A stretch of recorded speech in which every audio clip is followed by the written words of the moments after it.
George, thank you. Good evening and welcome to Wednesday's Look North. On the programme tonight, a dental student from Huddersfield is found guilty of terror offences. A Sheffield University student was arrested after he bought hundreds of ball bearings online to use as weapons. We will have the very latest from Sheffield Crown Court. Also tonight, North Yorkshire's shame over drink driving. We join the patrols who find more drivers are failing the tests after drinking or taking drugs. I've just started conducting a search, and in a purse I've got three bags of white powder there. And some early Christmas presents for patients of a Bradford hospice from local school children. Wintry showers and a risk of ice tonight. What about the next few days? Join me for that all-important forecast.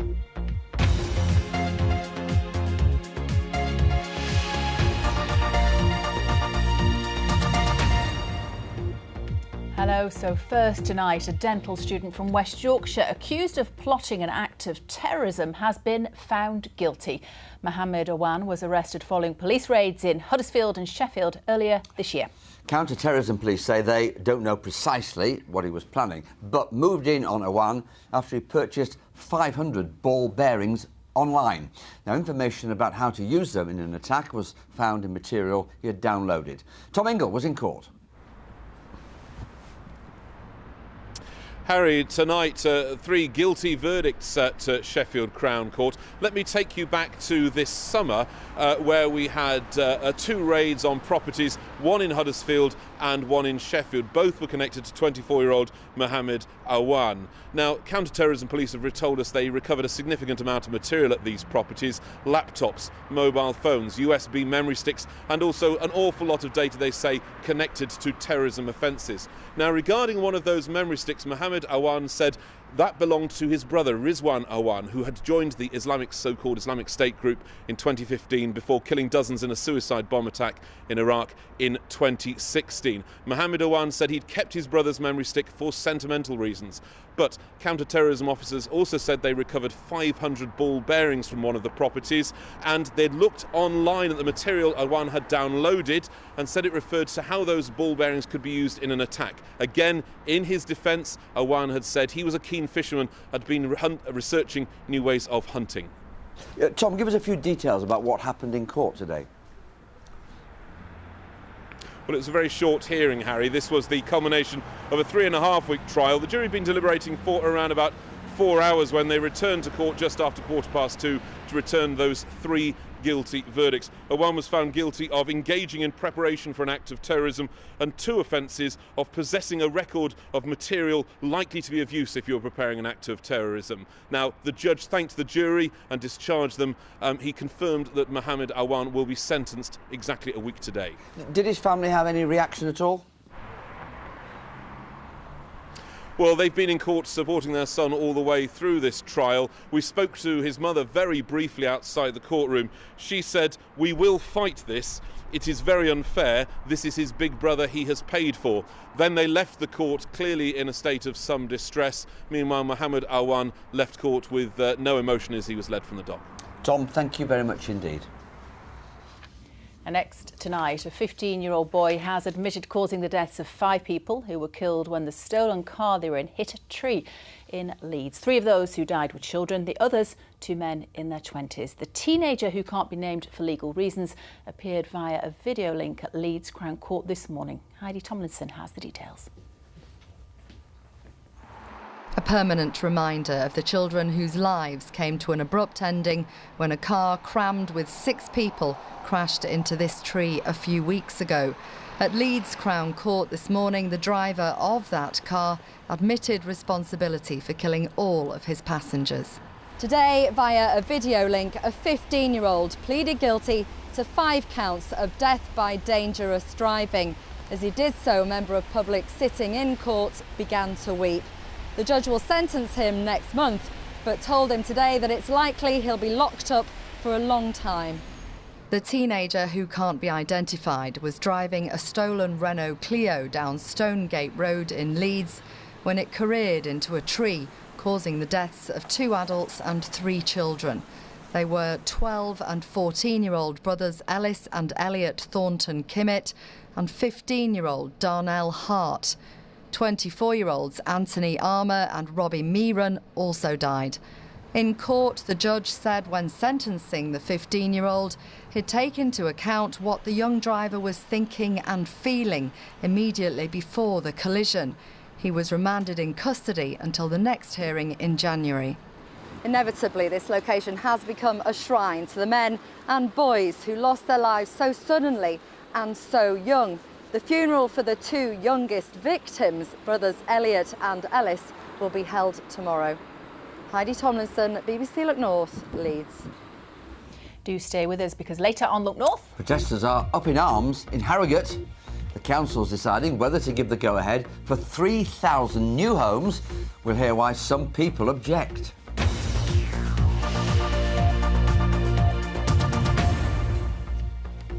Drink drive campaigns have become a familiar feature in the run-up to Christmas, haven't they? But do they actually work? North Yorkshire has seen a large increase in drivers that are well over the legal alcohol limit. But increasingly in recent years, police forces are also targeting the drivers who are taking drugs. Our Home Affairs correspondent Spencer Stokes has more. Spencer.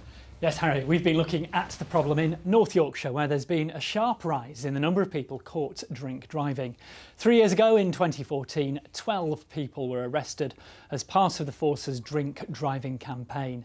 By this year, that had risen to 39 arrests, of which 17 were 3 times over the limit. And that's before we've even reached the end of the month. If we look at those driving whilst taking drugs, back in December 2015, there were 32 arrests. But we're not even halfway through December, and already this month there have been 22 arrests. So the force is expecting that figure to rise. And last night, another drug driving suspect was arrested when I went out with North Yorkshire Police. There are flashing lights in this report. It's an icy cold night in December, and on North Yorkshire's rural roads, police are stopping drivers who've been drinking and taking drugs. A woman has been pulled over after she was seen driving erratically on the A65 at Gargrave. The breath test is negative, but she admits to drug use. Because of the manner of the driving that's been reported, I'm going to request a drug specimen from you. So all that will do is it'll tell me whether there's any drugs on your saliva. So is there likely to be any drugs on your saliva? Yeah. Right, OK. I've just started conducting a search, and in her purse I've got 3 bags of white powder there. In fact, there's 4. It's crystallised. It could be cocaine or ketamine. I'm not sure. That would have to be tested.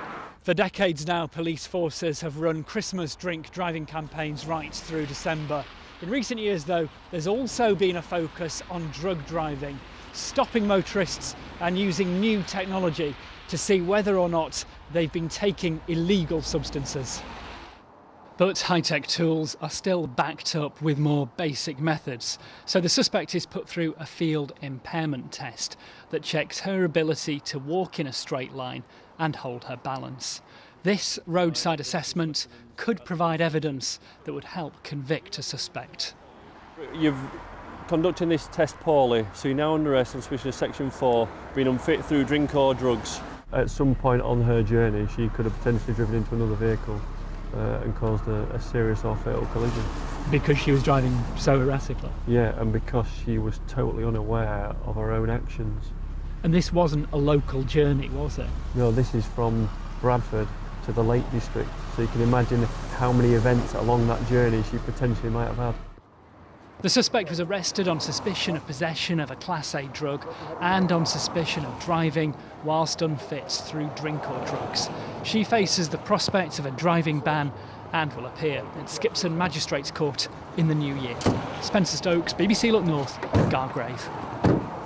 So Spencer, drink driving in particular have been falling. We've had these campaigns, haven't we, for years now. So do we know why it's now rising?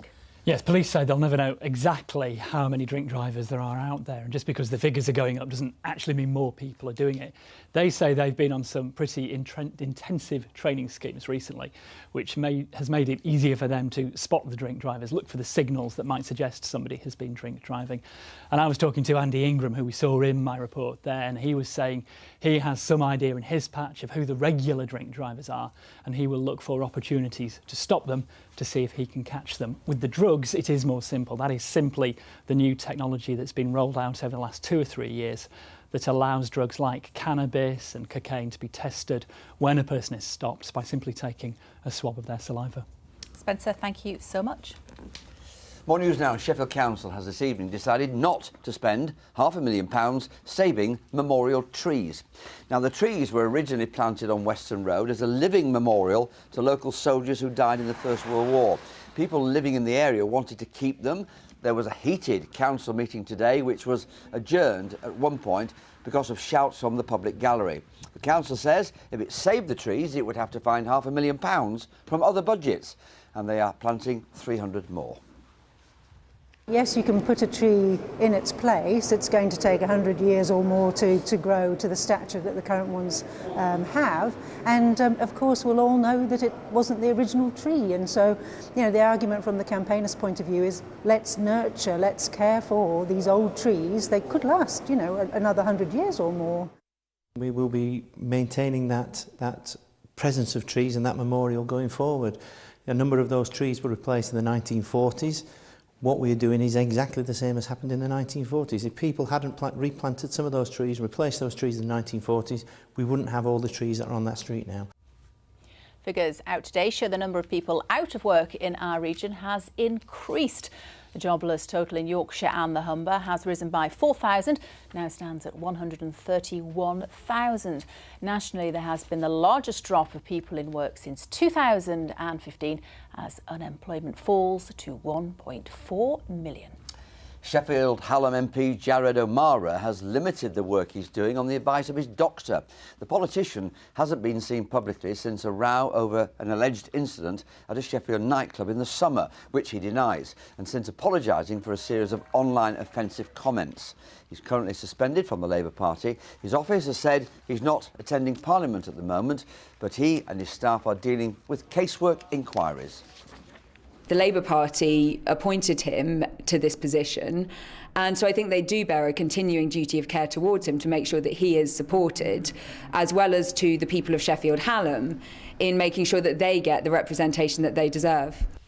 Sheffield City Council has lifted its suspension of taxi company Uber's licence. The licence was suspended last week because it was in the name of an employee who's no longer with the firm. The council said Uber had now provided satisfactory replies to its questions about the company's management. Last night, Uber lost its licence in York after complaints from other taxi drivers and concerns over a data breach at the firm. It's the busiest day of the year at Royal Mail's processing centre in Leeds.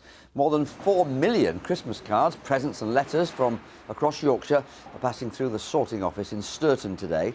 It's exactly a week today until the second-class post deadline.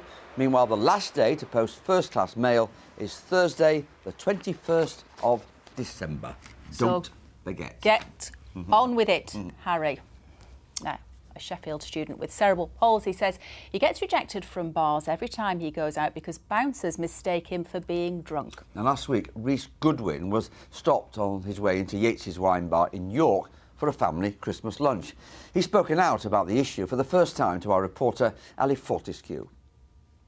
People just see the disability and already have like preconceived opinion about someone with a disability. Like any ordinary third year, Rhys is working hard for his finals, but being a student with a disability isn't always easy. Just last week, Rhys hoped to go for a family Christmas lunch when he was stopped by a doorman who thought that he was drunk. I explained that I've got cerebral palsy, it affects my coordination and stuff, and they said, right, no, I don't believe you. Makes me confidence, which is already pretty low, it makes me feel like I shouldn't really be going out and enjoying myself. But this story wasn't a one-off. Reese says that every single time he tries to go on a student night out, he gets stopped by a bouncer who thinks that he's drunk.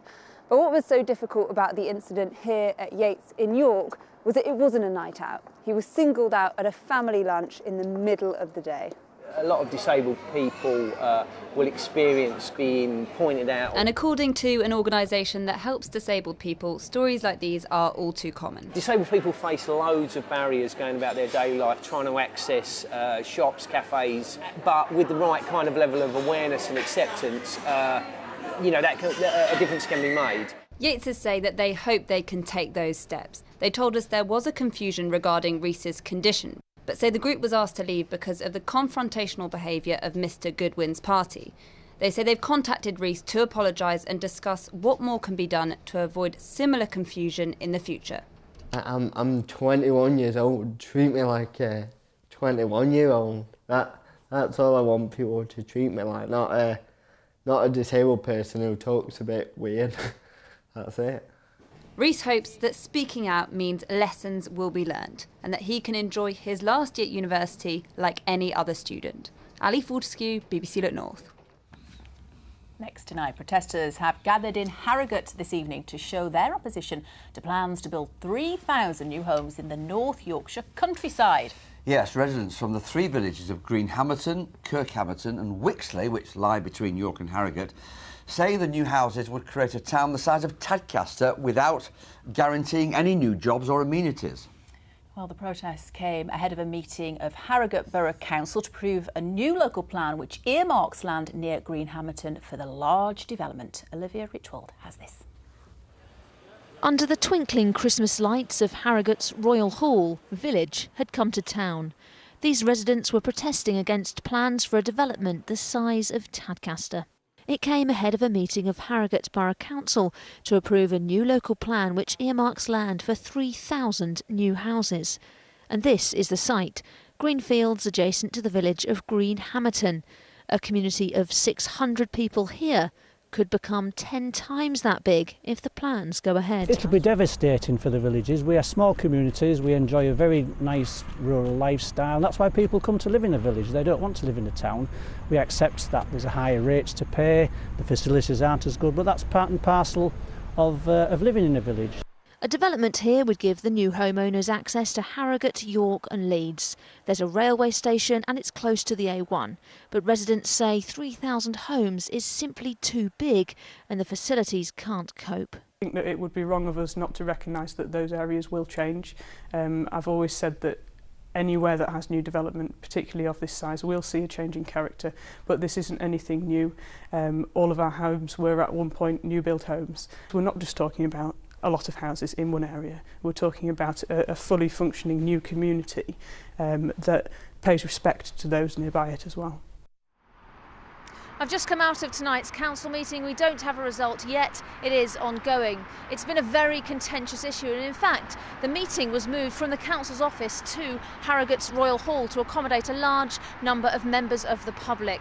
This is the problem. Harrogate is one of the least affordable places to live in the whole of Yorkshire. The average house price here is more than £300,000. The council says that building a new town between Harrogate and York would go some way towards addressing that. In fact, it has plans for 40% of the 3,000 new homes to be affordable. But there's no doubt that putting a new town down on green fields near villages will have an impact on the community. Joining me now is Chris Eaton, who's a parish councillor and a Kirkhammerton resident. Now, you have this space, you have the transport links, why not? It's not sustainable. The location is in the wrong place. The infrastructure isn't adequate for the future growth. It just doesn't make any sense when there are other options available, and actually there are applications live as we speak. What do you make of the meeting so far? We've had the public questions. The questions have been very valid and reasons why there shouldn't be a settlement in the Greenhammerton area. The response have been very disappointing, and it looks like they're not going to change their position, and they are still going to steam ahead we're recommending Greenhammerton as the proposed new settlement. Thank you very much, Chris. And we will, of course, go back into the meeting and bring you an update of what happens on this evening's Look North at 10:30. Now, just because, even if this is approved tonight, it doesn't mean that it's eventually going to go ahead, because if it is approved tonight, there'll be a 6-week public consultation, and then the decision will actually be made by the government. So it'll be many years before any diggers, if at all, go onto those green fields. Thank you, Olivia. Football now, after all the anticipation of Chelsea coming to Huddersfield Town last night. Well, bit of an anticlimax, wasn't it, Harry? Yeah, it was certainly disappointing because the defending Premier League champions certainly showed their talent, beating the Terriers by 3-1. But Town helped them along a little bit with some defensive mistakes. From 2-0 up at the break, Chelsea soon made it 3 from a shot by Pedro early in the second half, and Huddersfield Town fans had to wait until the very end of the match for their best moment. A consolation goal from a bullet header by Lauren de Potra. The players were able to stay in the game and to score at the end 1 goal, and then it's a 3-1 defeat. Chelsea against Huddersfield 3-1. I think this is maybe the expected result, even if we wanted to have more. But as I said, we have to overperform if we like to have more, and this wasn't the case today. But Huddersfield Town fans still believe, I can assure you. Sheffield's Nick Matthew is through to the quarter-finals of the World Squash Championships in Manchester. It's his last World Championships before he retires at the end of this season, of course, after a fantastic career as one of the most successful players of all time. He beat Abdullah Al-Tamimi from Qatar last night by 3 games to love. On to cricket, and England captain Joe Root says it's time for his players to show why they've been chosen to play for their country. The crucial 3rd Ashes Test starts tomorrow in Perth.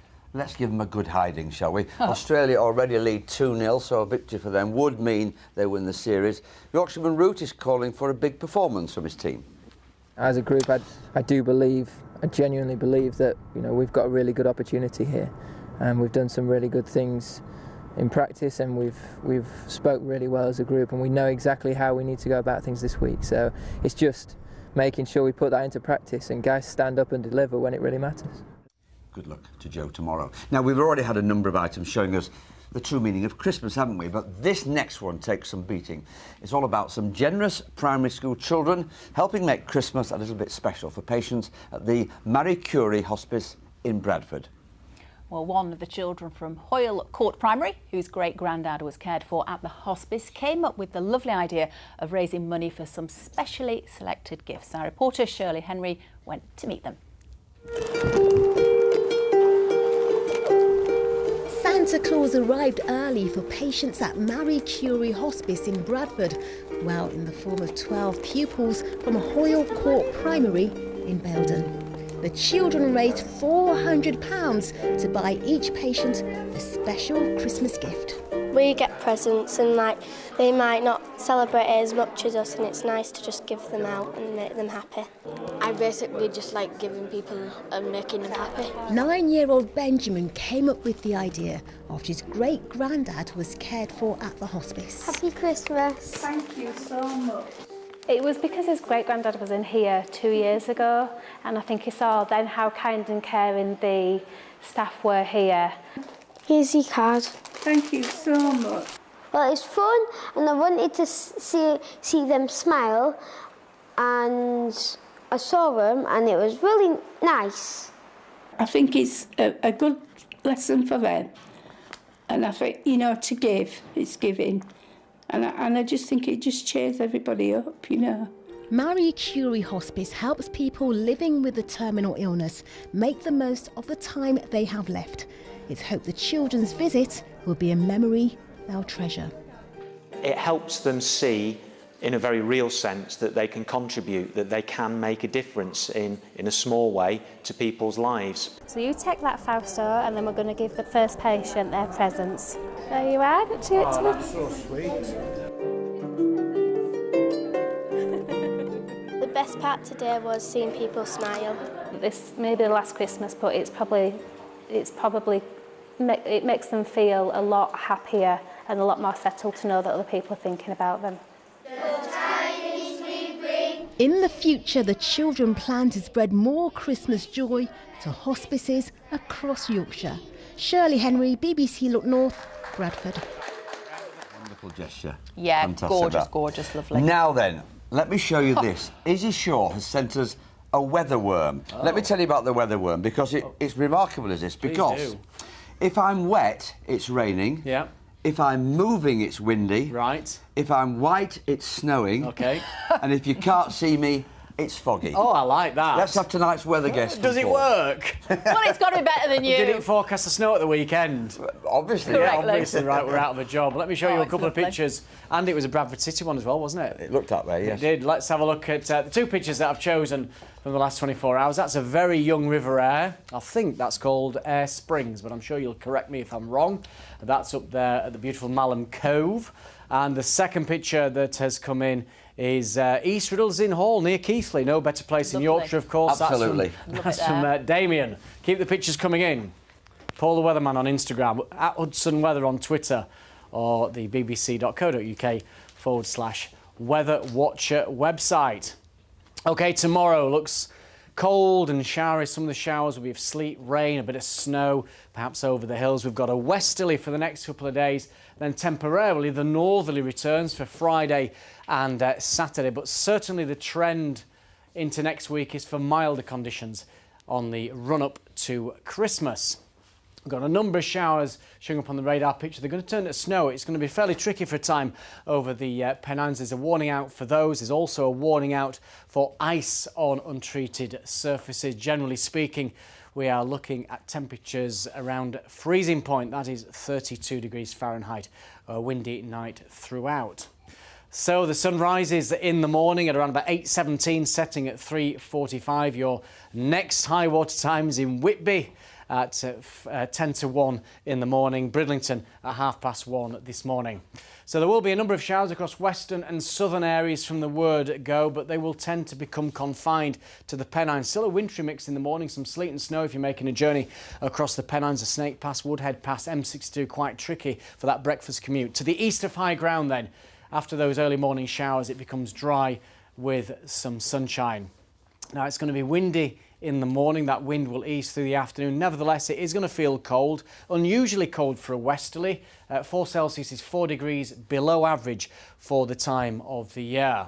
Friday then, a northwesterly wind, so a lot of sunshine, 1 or 2 showers towards the coast. Then the weekend, a bit of a mixed bag, a lot of fine weather Saturday, a few showers pushing down from the northwest later. Sunday, a bright start, some patchy rain later, and then the trend for the week running up to Christmas next week looks increasingly mild, perhaps temperatures in double figures by the middle of next week. Thank How you, about Paul. that? What does your weather will... worm. Weather worm, I beg your pardon. I don't know what you were quite We'll wait and trying see. to Come say and get there, this Paul, lovely but worm I think we from- better say good night, actually. Good night. because Then. If we don't, we'll get taken off the air. Merry Christmas to you, Paul. Good night.